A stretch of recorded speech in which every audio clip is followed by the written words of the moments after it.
Good morning. Welcome to Shawnee Mission Unitarian. Welcome to Shawnee Mission Unitarian Universalist Church. We gathered together today to receive the blessing of trust. May the relationships in this room remind us we do not have to depend only on ourselves. May the quiet we share help us hear and renew our faith that still small voice inside. May the music sung inspire us to hold tight to the restorative rhythms of the world. May the words offered remind us that we too have a voice, one that must be trusted and shared. We are so happy that you've chosen this sanctuary in time. That you are here is something to celebrate.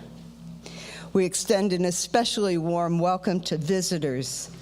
We'll be waiting to chat with you at the welcome desk after the service, and then there's coffee in the fellowship hall.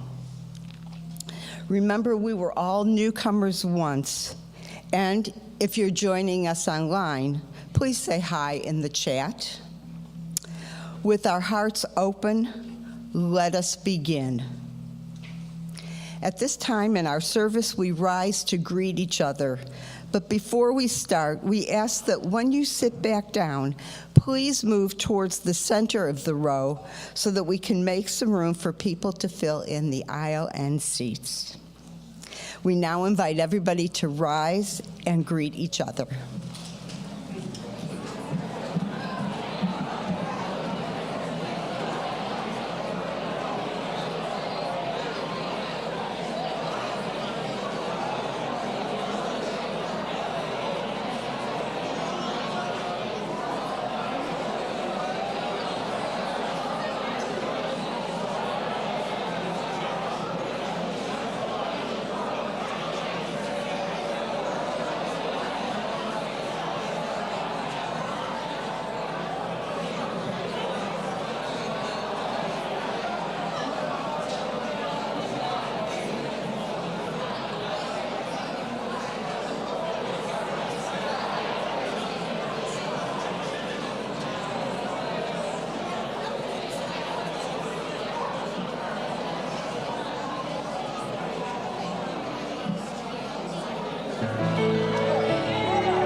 And now,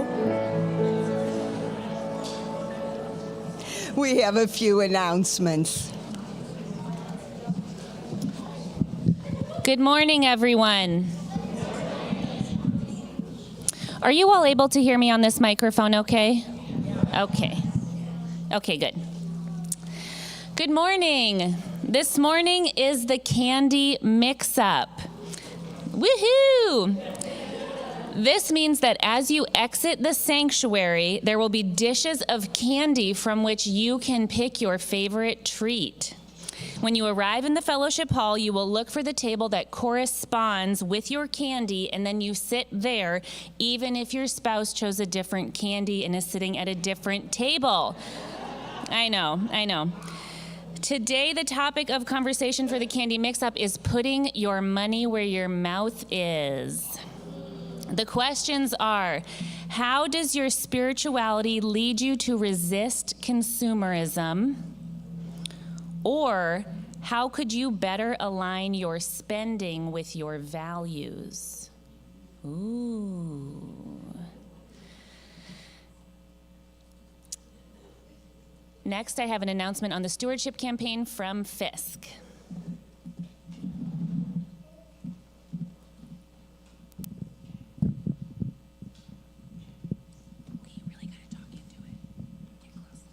I guess I have to be this close to the mic for people to hear. Good morning, everybody. This is a little, okay, so we're doing this.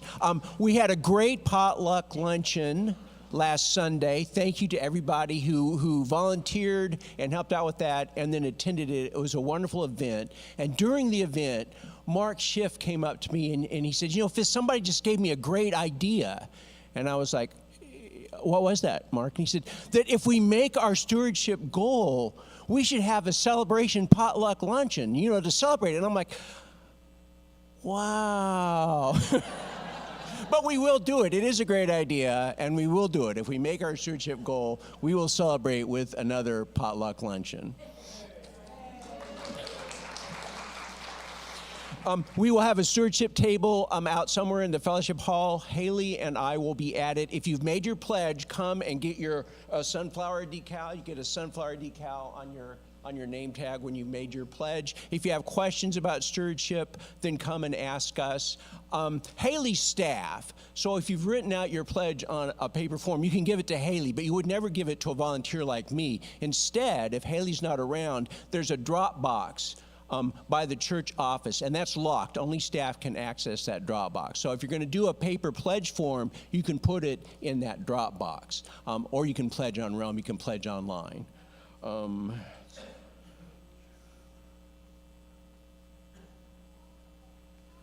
I think I've done all my announcements, so thank you, everybody.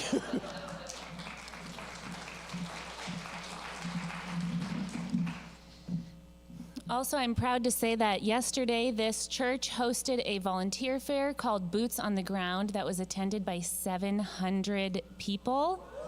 Yeah. It was organized by our own past board president, Nancy Mays. If you would stand so we can give you a round of applause.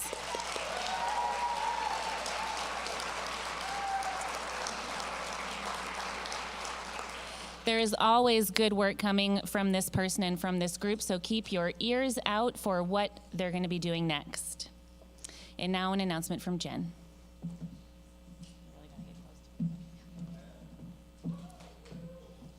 Thank you, youth section. It's the first Sunday of the month. So today at 12 p.m., we are hosting our monthly Women and Femmes group in the multipurpose room just down this hallway. I am also excited to announce that this group is planning to celebrate the spring equinox on Thursday, March 20th from 6 to 8 p.m. in the Fellowship Hall. This announcement is also on Realm and in our newsletter. All women and femmes are invited to join us for singing and drumming, rituals, egg dyeing, meditation, and lots more as we honor the Earth's cycles and welcome the return of spring. And now an announcement from Joy about the winter formal.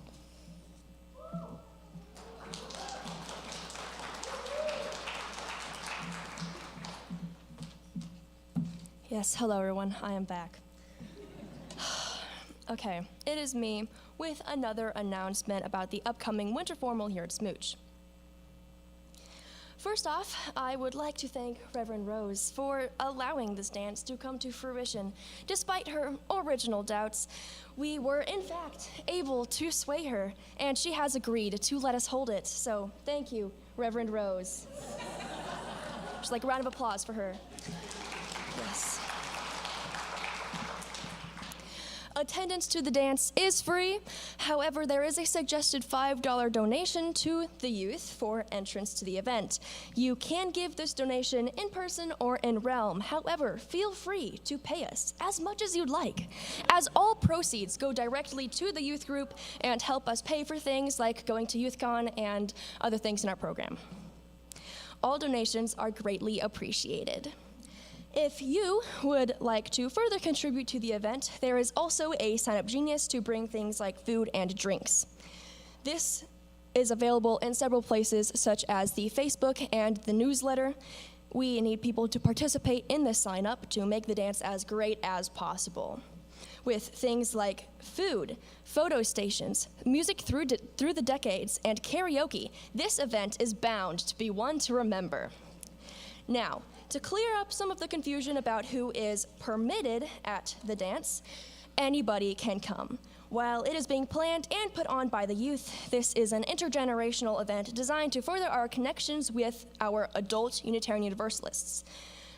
a goal we have been slowly achieving with events such as this. And to prove to you just how much we want you to participate, I have brought this cookie from home to symbolize the bringing of food by our sign-up geniuses, and I shall stand here and eat it in front of you.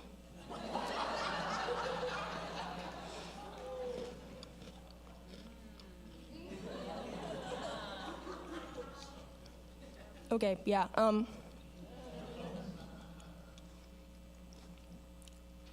that'll take way too long, never mind. Oh, I know what I'll do instead. I'll break into song.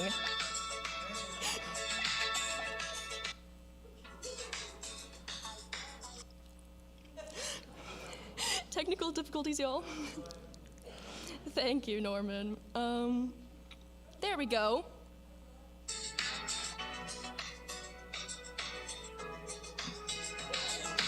Disco girl coming through, that girl is you. Ooh, ooh, ooh, ooh. Okay, that's it. Okay, guys. Now, I know that I have the most beautiful voice that you have ever heard, or not heard, because it's like, let's be honest, guys, it is objectively the best singing voice ever, out of anyone. So you all should come to the dance and listen to me sing The Actual Dancing Queen by ABBA for an entire 4 minutes. Because this is about me. No, I'm just kidding. This is a really important event to us, and we really want everyone to come because, you know, it's all about community and making friends. So, yes, thank you, everybody, for your time. I'm done.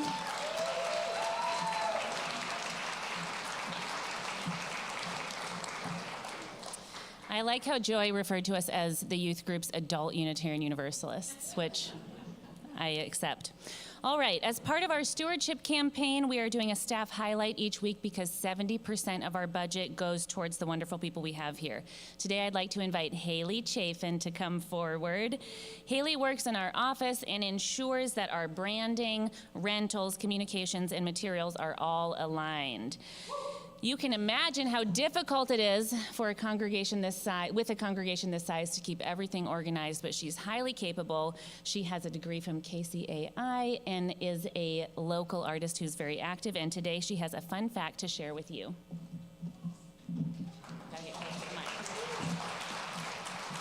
Hello, good morning. I'm usually watching from inside the office, so it's fun to see everyone from this direction for once.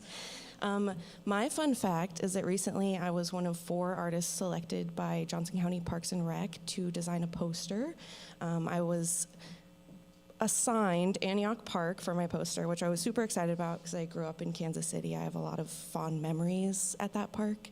It was my first time doing any sort of public art, and I hope to do more of it in the future. I have a slide of it. I think it's right after the video. But yeah, it was really fun. A lot of times when we More of talk, it.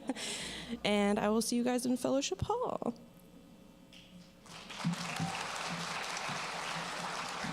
Can you go to the slide right after the video? Right after the video and see if that's the slide?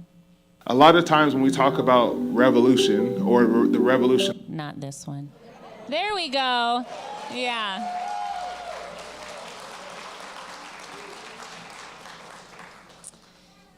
Haley's was the one that sold out at the original showing. All right, and now lastly, we have a stewardship testimony from Ruby Munyon.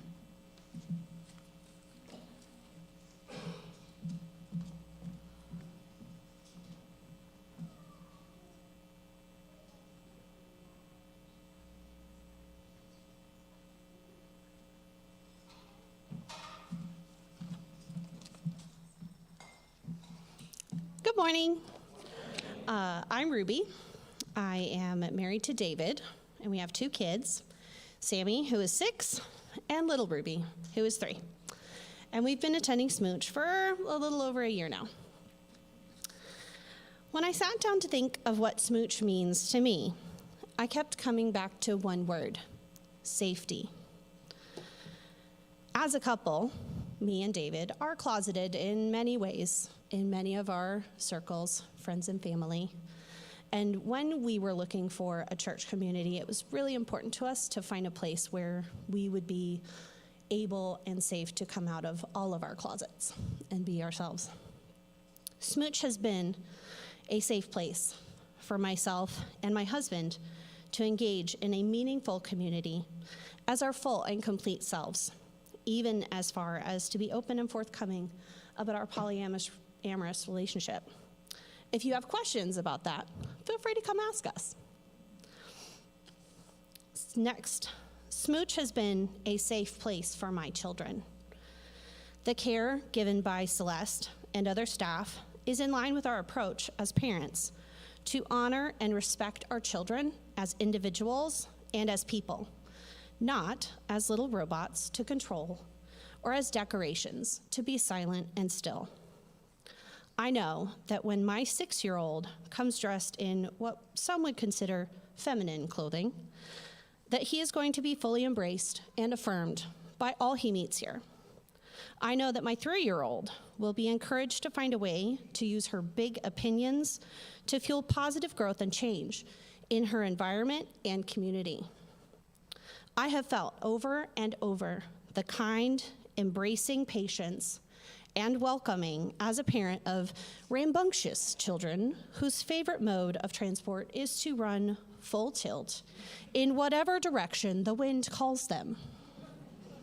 When my children have left a mess of crumbs and spills in what they have dubbed the snack room, or when they are fidgeting and loud during what is usually a quiet moment during the service, I have never once received the disapproving glances that suggest if only I was a better parent, my children wouldn't make such mess, noise, or disturbance. Finally, SMUUCh has been a safe place for me as an individual who is on the never-ending journey towards discovering my truest self. After leaving a conservative religion in which there was only really one right way to be, I have found community within the bi-monthly Youtheist group, which has shown itself to be a wonderfully safe place to explore, examine, rebuild, and reconnect to a spirituality that is in line with the person I am now, rather than the person I was 10 years ago. It is refreshing to engage with a group of people who all bring their honest beliefs without fear or judgment and without any prescription that one way of believing is true. This safety that I and my family have found in this space, in this community, is why my husband as a member and I as a friend choose to support the work of this church financially. This world is scary enough and it needs more safe spaces. Your choice to support this church helps to sustain and grow this safe space. So there will always be room for more.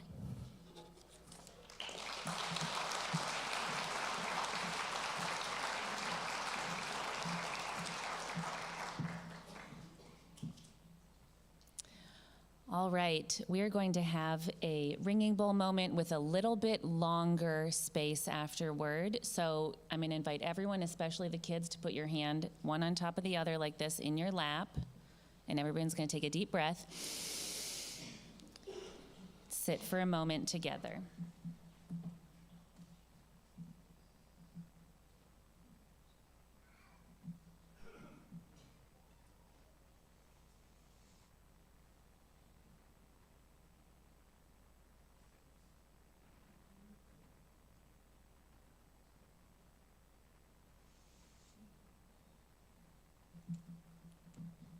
Come, let us worship. Please rise as you're willing and able for our opening hymn. There is room here next to me, written by our own Daniel Doss.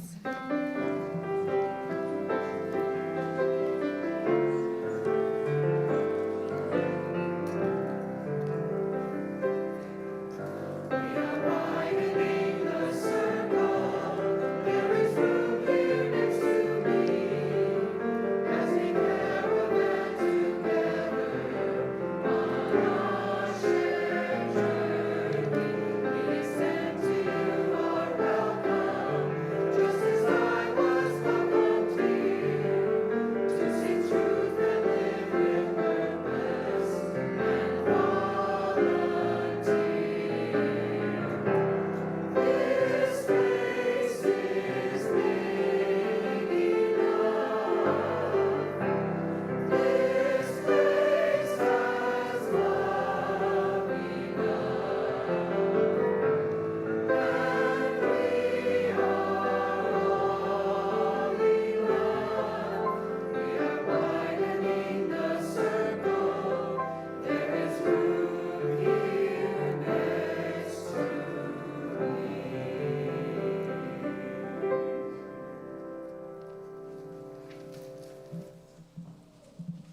Now, as Quinn comes forward to light the chalice, we invite you to join us in reciting our covenant. Let us affirm that love is the doctrine of this church, the quest for truth is its sacrament, and service is its prayer. To dwell together in peace, to seek truth in freedom, to serve humanity in fellowship, to the end that all souls shall grow into harmony with the divine. Thus do we covenant with one another.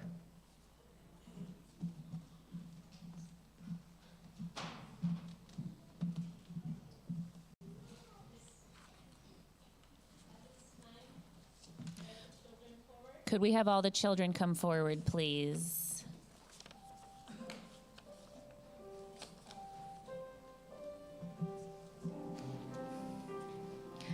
Welcome.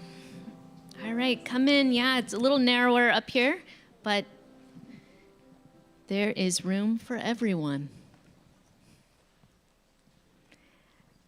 All right. Raise your hand if you like looking at optical illusions. I do. And I especially loved them when I was your age, so I thought we could look at some today. Let me grab. All right. So the first one is up there on the screen, and for the children here with me. All right, let's look at this one. Raise your hand. Tell me what you see. Odin, I saw yours first. What do you see? Boats. All right, Roger, what did you see? A pirate ship. Norman?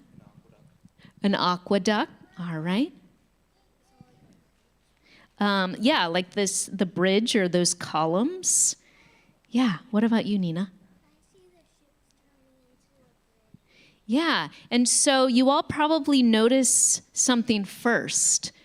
So I noticed, when I was looking at it first, I noticed the ships, and then later on, the columns. And so it kind of, your brain gets a little tricked about what you're seeing. All right, let's look at this next one. All right, yeah, Norman, stare at it. Is it moving? Yeah, but is it really moving? Are you sure? Are you sure the ink on this paper isn't just spinning in circles? Then some snakes? Yeah. It's easier on the piece. Is it moving, Joy?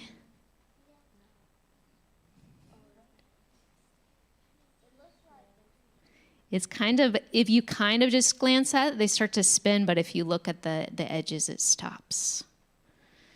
All right, let's look at another one.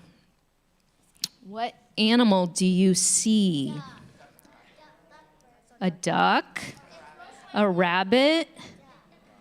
All right. Yeah. Are you duck people or rabbit people? What does that mean? All right, let's look at this last one. How many legs does this elephant have?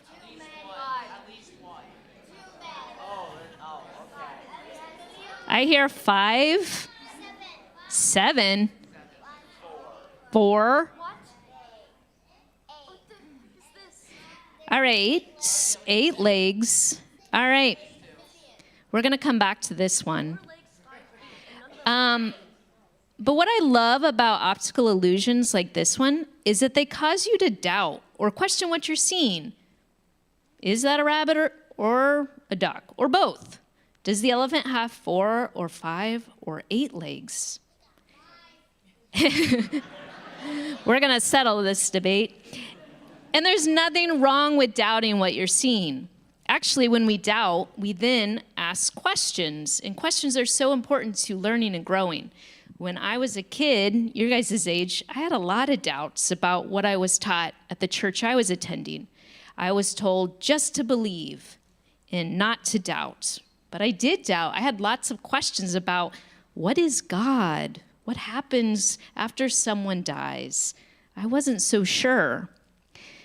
And I know now that doubt is not a bad thing. In fact, it leads to actions that are really important to learning. Let me demonstrate. When I look up at this elephant, I instantly think, this looks like every other elephant I've ever seen. But then my brain says, Jen, wait a minute. And I begin to doubt what I'm seeing, which causes me to hesitate or pause. And that hesitation is very important, because when we pause, we become curious and really pay attention, and we begin to ask more questions. When I pause and look up at this elephant, I notice the legs look different. Are there 4 legs or 5 legs?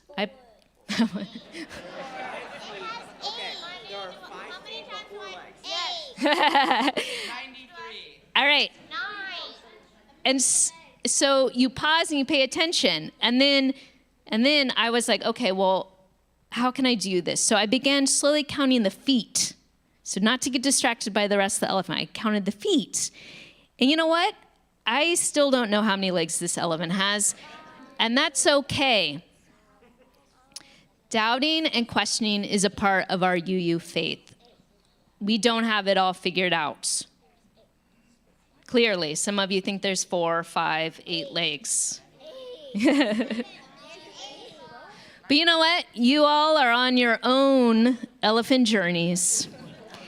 And we're here for you to let you ask those questions and encourage your beliefs. And because when we doubt and when we question, those are moments when we're growing, and those moments are so important. So, doubting is okay. In fact, it's encouraged. But I think there's 5 legs. Just kidding. All right, Daniel, play us out to our classes.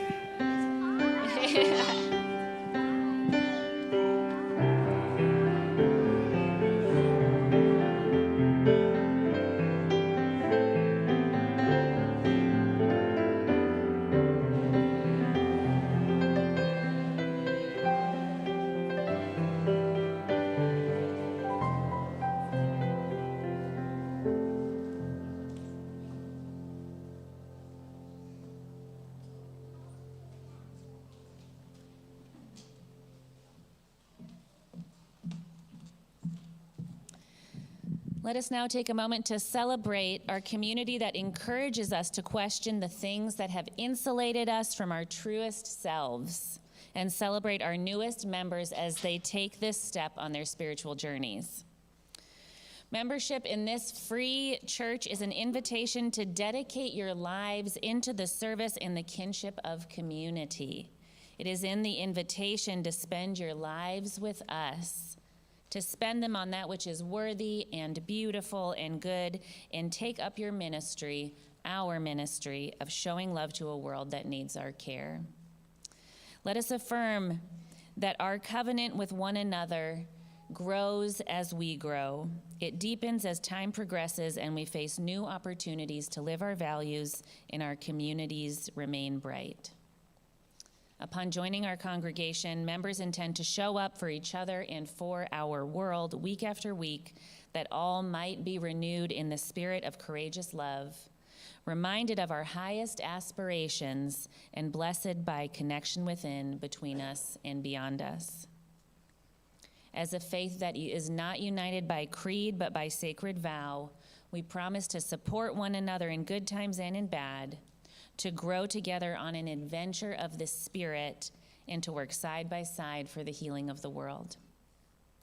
This morning, we invite those who have joined us in formal membership since our last new member in gathering to come forward and be celebrated. There is no test of belief, only the requirement of commitment to this community. Will those who are ready to be celebrated please come forward as I call your name? Crystal and Hannah Barfoot, Meredith Blake, Rune Camp, Allie Free, Lauren Knox, Cheryl Pinkston, AJ Pittman, Laura Trimble Gordy, Rhonda Warren, and Edna Robinson.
Congregation, please join me in welcoming our newest members by rising and joining with me in a litany.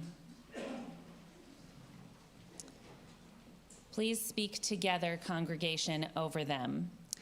We, the members of Shawnee Mission UU Church, welcome you into the membership of this community of faith. We are grateful for your commitment to our life together.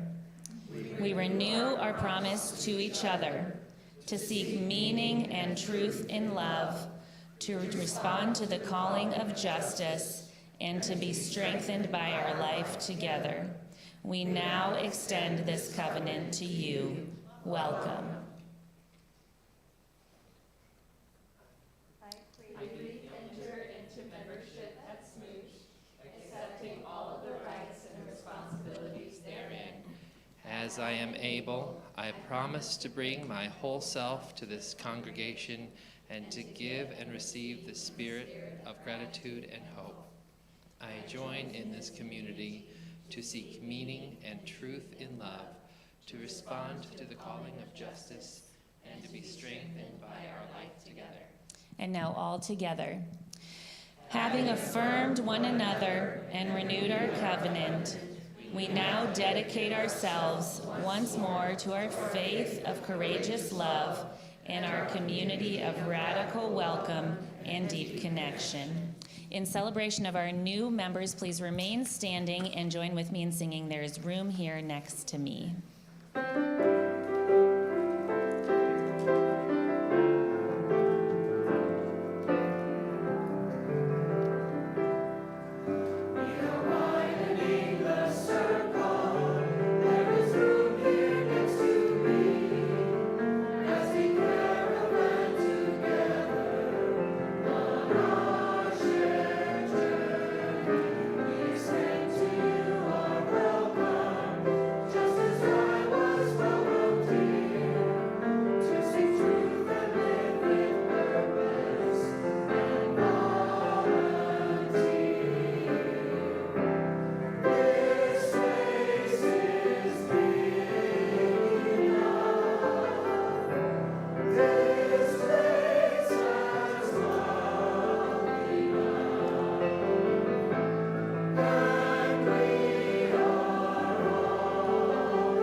SMUUCh participates in a UUA program called Soul Matters.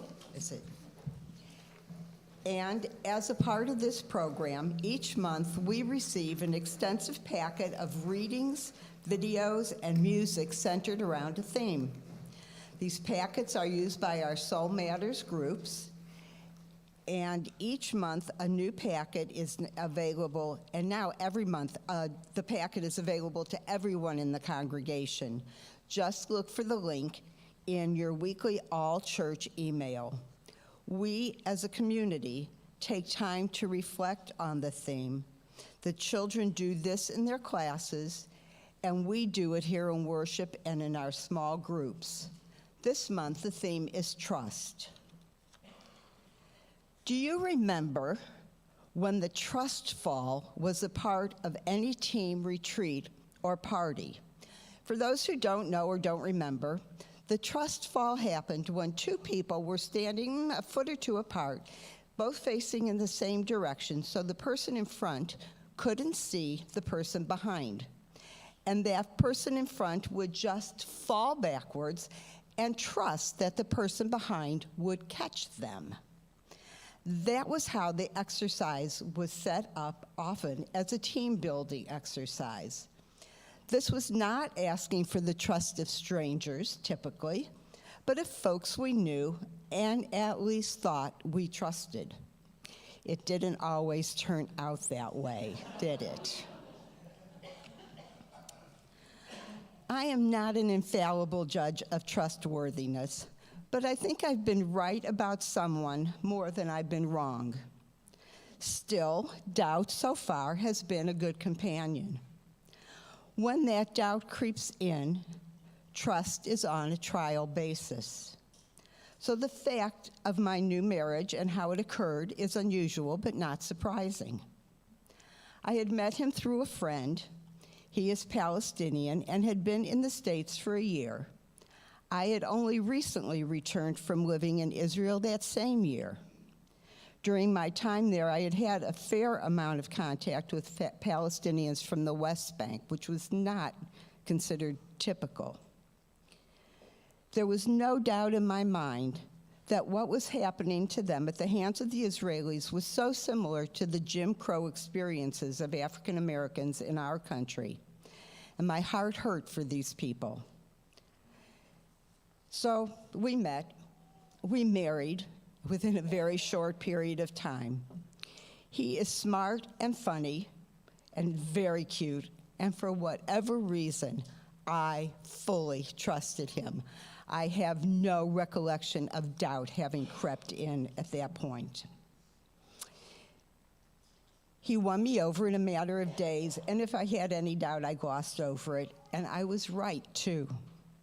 I still love and trust him with my life, 53 years later. You can describe our marriage as that of love that will not let us go. Of course, there were times when one or the other of us had our doubts, but who doesn't in a marriage? Our doubts had always been overcome by the trust we had built up. As Charles Feltman says, trust is choosing to risk something you value vulnerable to another person's actions. So trust is having the belief that things will work out. Doubt is needing for things to be proven to you, sometimes, or maybe all the time. Knowing what I know now, being a Unitarian Universalist, I understand that I was centering love and the inherent worth and dignity of this man. I came here to SMUUCh just less than a year ago with much the same attitude. I knew I would be welcome here. I have that much trust in Unitarian Universalists to know that I could come and be included. That is a special kind of trust. My doubts were few, but substantive. Was I up for the task of finding my place here? How would I fit in? I gave myself the benefit of the doubt and jumped in with both feet. I have been a Unitarian Universalist now for over 30 years. So there are many places where trust resides in our lives, where doubt has no place. We trust that gravity will hold us to this earth, that we won't just float around aimlessly, although that does sound like it'd be fun sometimes. Nor is there so much pull that we can't move without huge effort. We trust the sun to come up in the east and to set in the west, and keep our circadian rhythms going in a consistent pattern.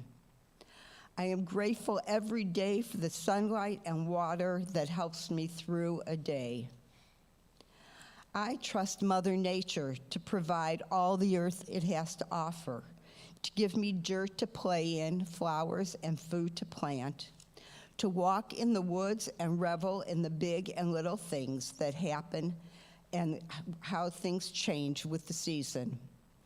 I also know what part I need to play for this to happen.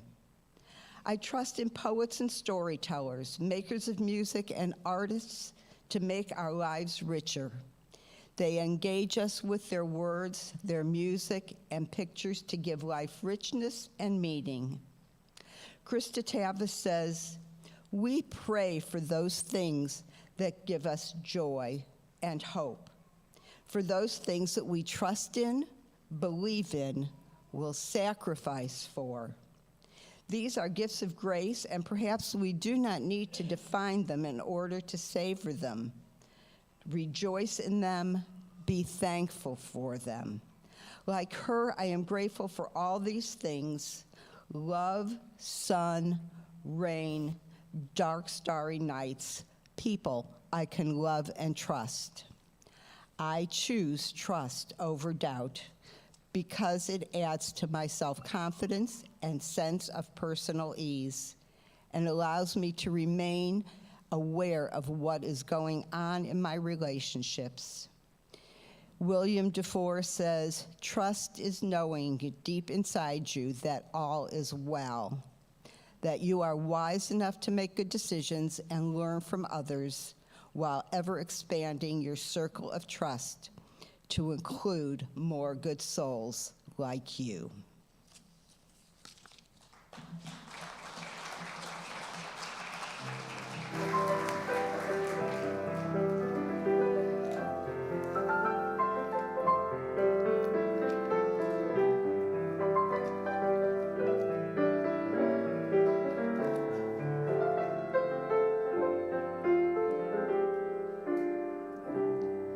There is a time beyond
We come to this place to see and be seen, to hear and be heard, to teach and be taught. I invite you to reach over, nudge the person sitting next to you, reminding them and ourselves that we are gathered here in peace and in authenticity and in intention. We also come together to share our joys and sorrows. If you have a rare joy or a profound sorrow, you are now invited to come up and briefly share in 2 to 3 sentences.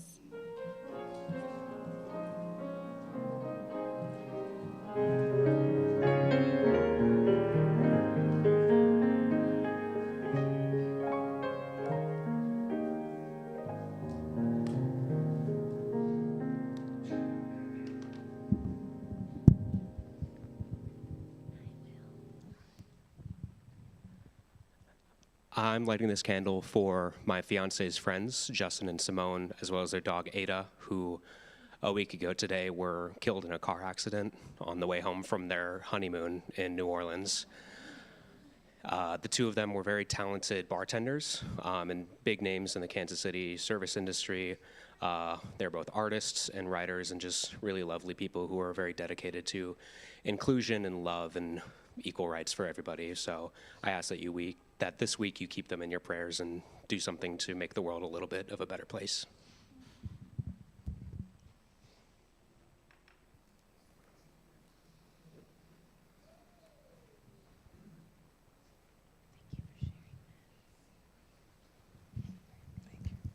Hi, I'm Jim Christ.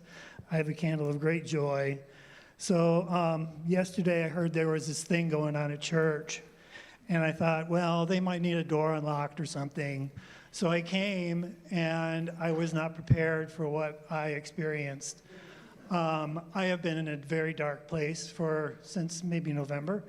And my emotional hope, joy batteries have been totally recharged. So, can a great deal.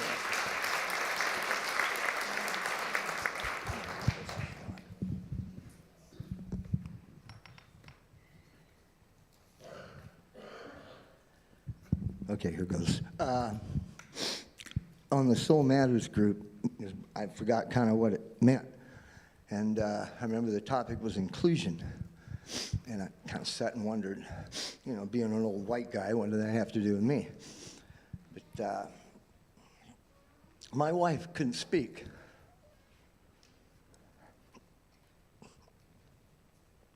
For 17 years.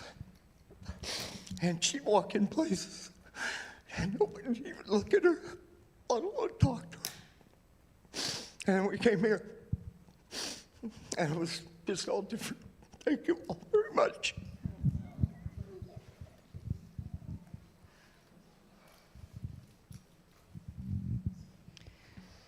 I'm lighting 2 candles, one of joy for becoming members of this beautiful congregation, and another one of sorrow, concern. On Friday afternoon, my wife and I and our 2 young children attended an event at the Lenexa Public Library. It was a reading of transgender stories for children, and as was probably to be expected, there were protesters outside the library, but there were also 2 very creepy men who came into the meeting room with their cameras recording everything, including my 2 young children, no matter how often they were asked to leave. The police attended, were not able to do anything because it was a public space and we had no expectation of privacy. And I wanted to encourage any straight, white, cisgendered men to attend events like this, because all of the women and transgendered persons who attended needed some protection and a little bit of a feeling of safety. Thank you.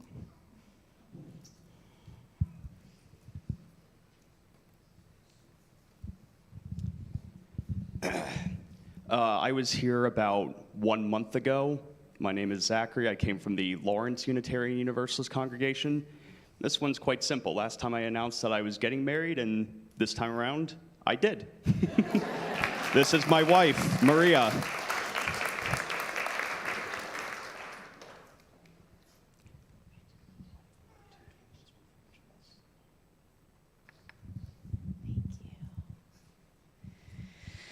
I light the remaining candles for all the joys and sorrows that remain unspoken in the silent sanctuaries of our hearts.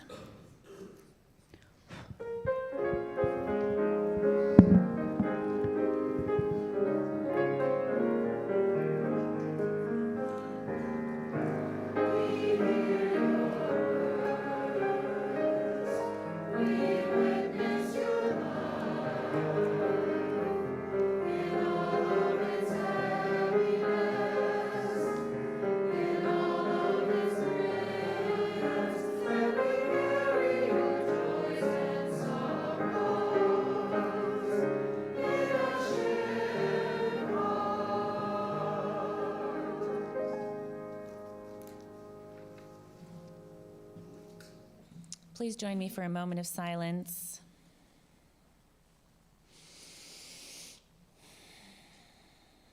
Let us take just a brief moment to return again to ourselves, to our sense of peace. Taking one moment free as we can be from our fears and anxieties. Breathing deeply.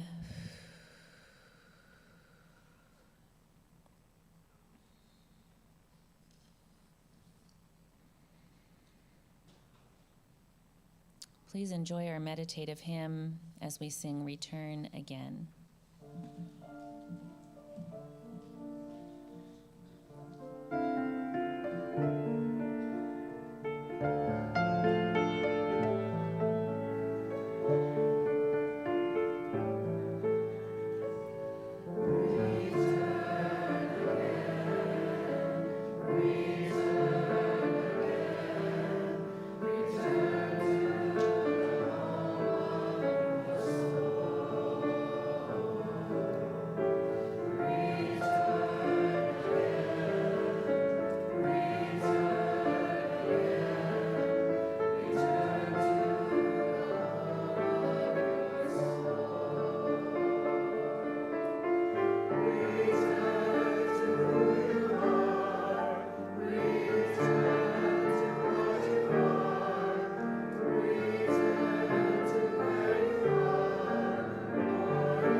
Mother Teresa believed that all people deserve care.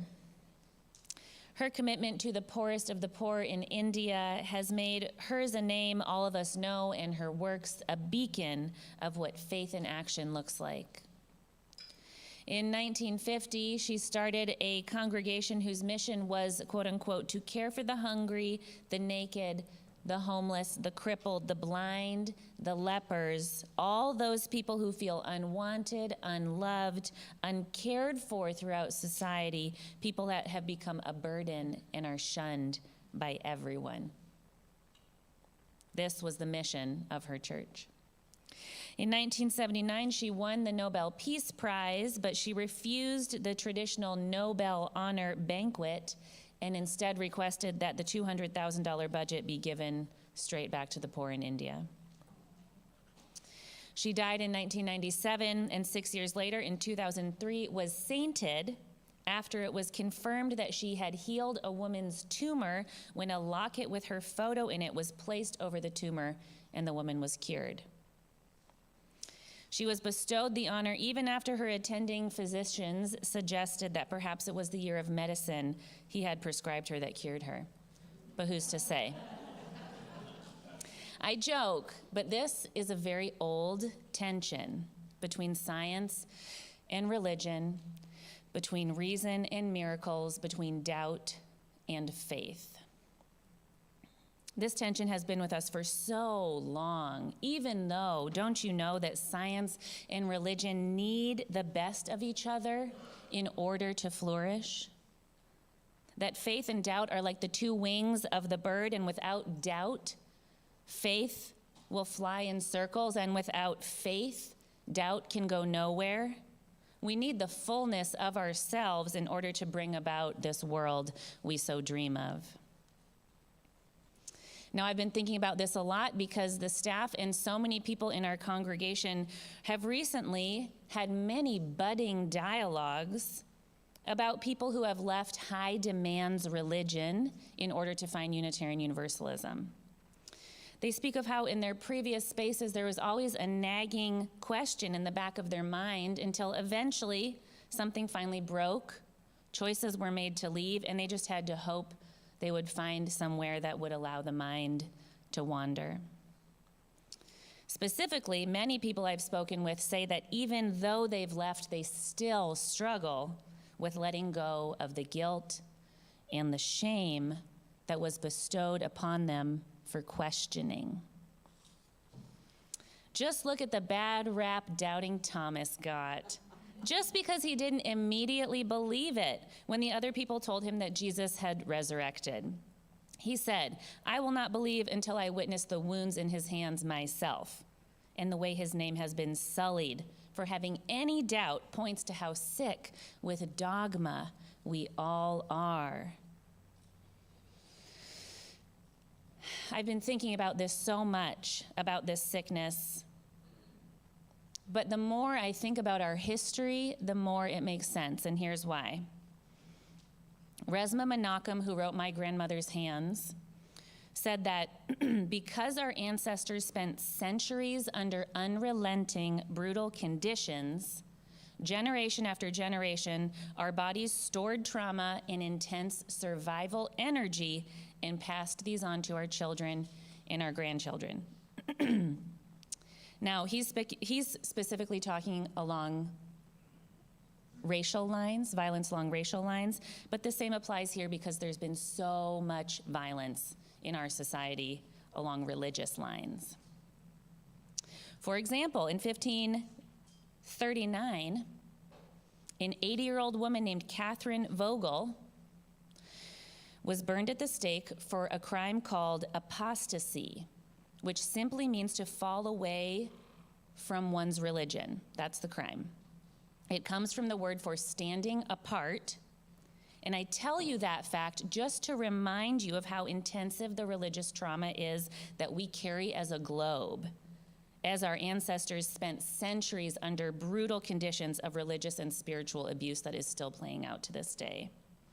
Catherine died as an old woman, older, simply because she doubted, simply because she had questions. She was the first anti-Trinitarian burning during the Reformation, and she was part of the European Unitarian movement in Poland. And there is certainly a direct line from her to me because I was raised UU in her legacy. And I'm so glad that I was raised UU because I really do not feel guilty about my spirituality or my religion. I really did feel free to search and understand. I know you all are like, well, good for you. I was taught that if you put a goldfish in a tank, it will get this big. But if you put a goldfish in a lake, it will get this big, and that our spirits are the same. And I'm so grateful that I got to experience so much spiritually. But we were still very dogmatic about the idea of God. We treated God with a lot of doubt, which is fine and appropriate. But what was less fine, that we more or less thought that people who believed in God didn't have all their marbles. But then I went to a Christian seminary and heard what everybody was talking about when they talked about God. And I was so pleasantly surprised to find such a deep and abiding well of meaning and poetry and legacies of justice. I remember thinking, what was all that fuss about? But then I remembered what the fuss was about. I remembered that people have struggled mightily and continue to struggle mightily on that dogmatic line that keeps us from allowing doubt to enter into our faith. 10 years after Mother Teresa died in 2007, her journals were published by Time magazine, and they revealed much about her. She struggled mightily with doubt. Some of you may have heard this. She experienced 50 years of spiritual anguish, about which she wrote, for example, "Deep down there is nothing but emptiness and darkness. If there be God, please forgive me," she said. "When I try to raise my thoughts to heaven, there is such convicting emptiness that those very thoughts return like sharp knives and hurt my soul." It's very, very sad to read her anguish, and honestly, now from where I stand, it sounds like she has something called religious OCD, which a lot of people in high-demand religions struggle with. She wrote to a friend, "Jesus has a very special love for you. But as for me, I look and do not see, listen and do not hear. The tongue moves, but does not speak." And even though she cared for a people who were literally called untouchable, who no one else would touch with their own hands, the public response to her journals suggested that she could not both be a person who did incredible things with her life, who should be looked to for guidance and prayed to, and someone who questioned and doubted. When for me, I have to wonder if Mother Teresa would have been freer if she would have been able to see her doubt not as evidence of her failure, but rather as a very real question about whether or not that all-good and all-powerful God could exist as she watched people suffer naked on the streets.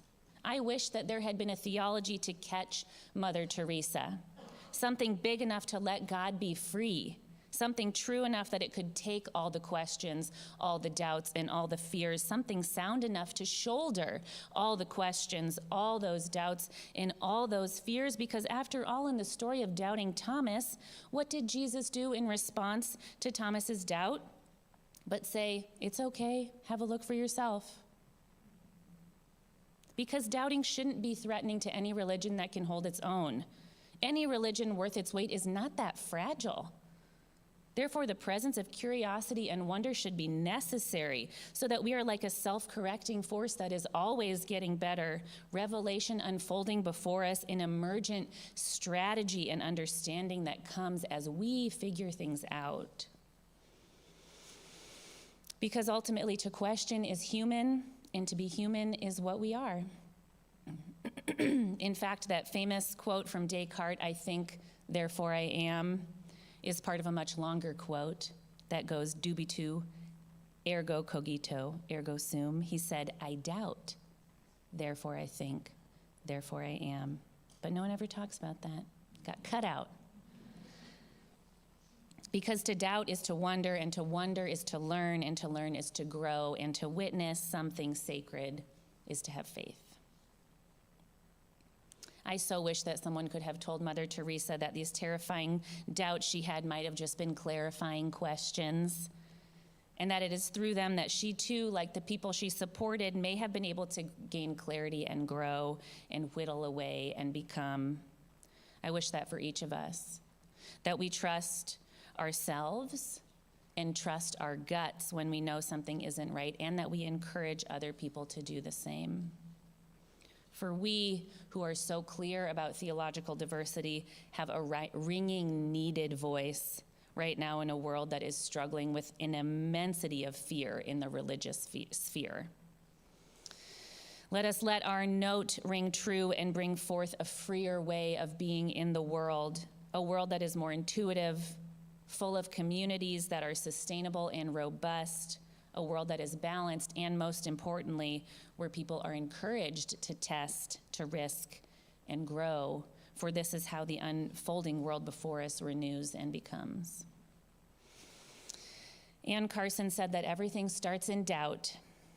So today, I invite you to think about your own doubts. Whatever doubts you have, wonder, are they leading you closer somehow? closer to your faith and to your truth, even if it is taking a meandering path. Remember that those doubts are necessary for you and for us to survive whole. That those doubts are telling you something and that you should listen because you're not such a bad judge after all.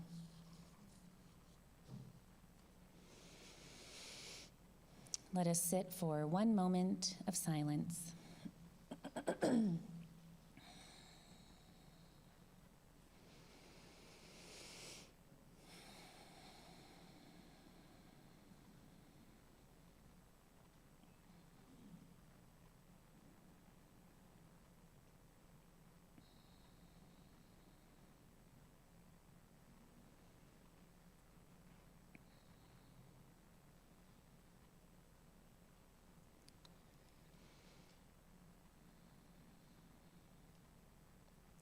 This week, our Donate the Plate goes to the Kansas City Black Mental Health Initiative. Ms. Tammy Yang is here to introduce the video.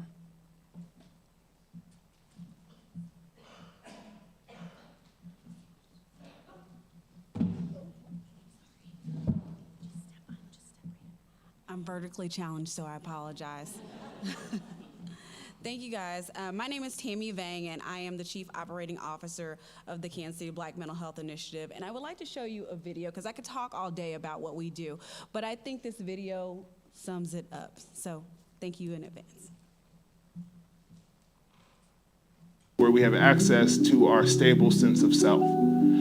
At the Kansas City Black Mental Health Initiative, we want to offer that not just to our therapists, not just to our mental health practitioners, but to our community as a whole. Hi, I'm Cecil Watry. I'm the CEO, founder of the Kansas City Black Mental Health Initiative. The three things that we work on here at the Kansas City Black Mental Health Initiative are primary intervention. We want to create awareness. Secondary intervention. We want to respond to the trauma that's in our communities. Third, we would like to address the issues that happen in our community through our Black Therapy Fund that are specific to the Black community. We want to make sure that everyone has what they need to be successful. One of the things that we're very reliant on is the idea of lived experience and the education to be able to help people navigate it. Tammy Vang, our COO, is the primary example of that. Hi, I'm Tammy Vang, and I'm the Chief Operating Officer of the Kansas City Black Mental Health Initiative. I get the benefit of actually seeing what it looks like matching people with their therapists, because not everybody has the same preference or thoughts on what they envision as a therapist. I also get to go out into the community and see what you guys really want and need from us and how we can support. And if we don't have the resources to support you directly, we go out into the community and form those partnerships. My days are usually jam-packed, and it's so many different things, so many moving pieces. Earlier in the day, usually I reserve that for like community meetings and things like that, which is great because you get to connect with others. And then later on in the afternoon, around the afternoon, we have some of our interns, those who are looking, who are baby therapists, are good and blooming, and they're needing their practicums or clinical supervision. So I provide that. We provide that. Later in the afternoon, we may see individual therapies or your group counseling or your family therapy or working with couples individually.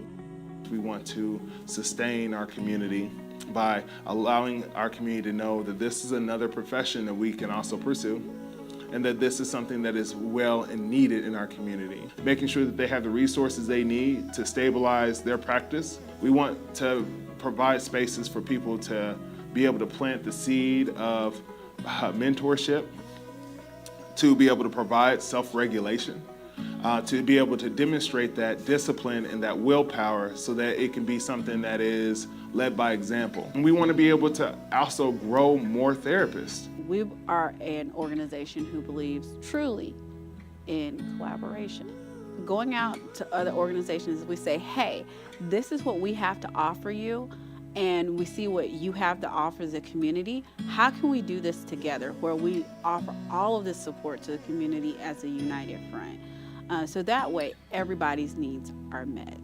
What we are looking for is more of us who are interested in being Black mental health professionals, more of us who are interested in learning more about their mental wellness, and more of us who are looking for their own growth.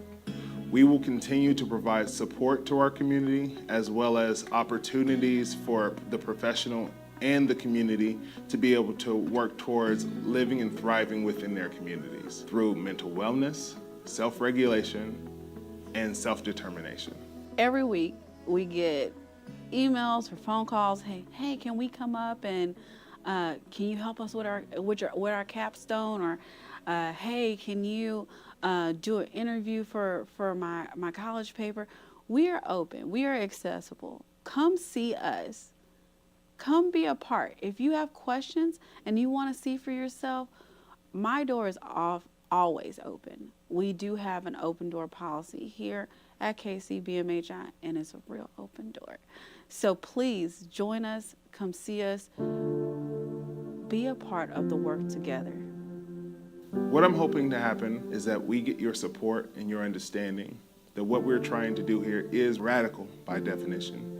Radical is a mathematical term, getting to the root of.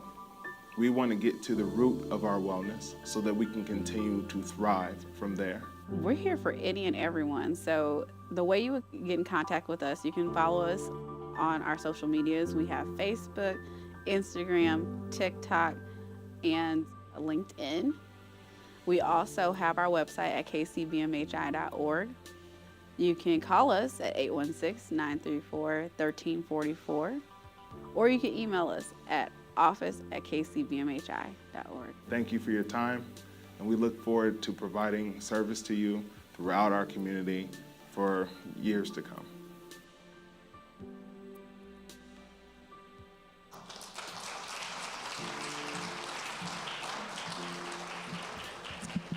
Thank you so much, Tammy, for being here with us.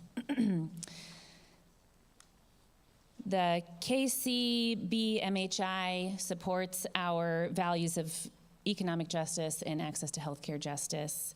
The offering will now be given and received in grateful appreciation of our shared values.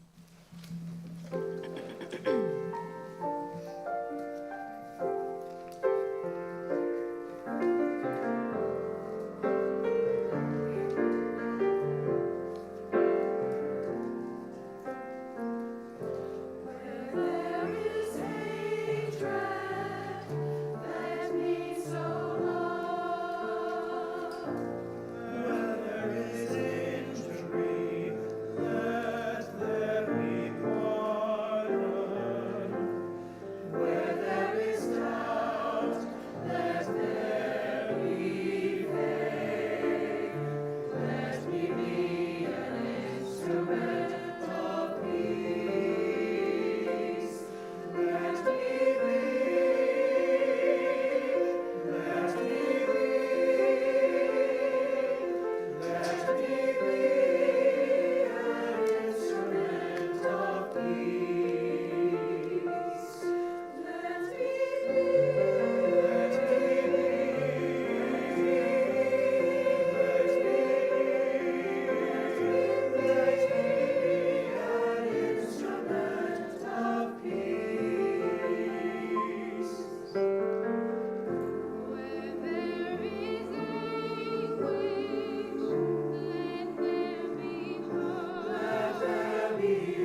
we extinguish this chalice, but not the light of truth, the warmth of community, or the fire of commitment.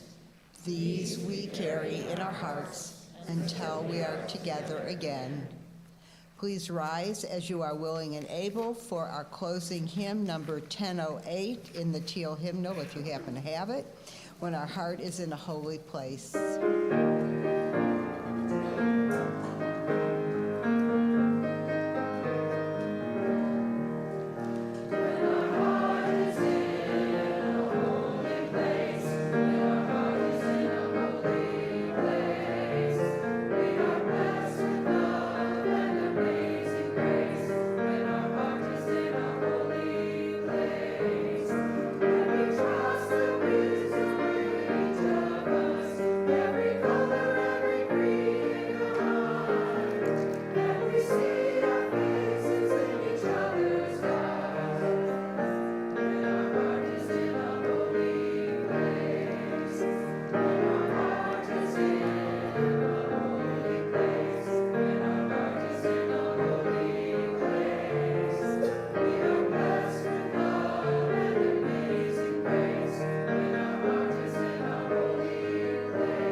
This week, I invite you to look upon your doubt and fear a little bit differently, with gratitude for it making us better.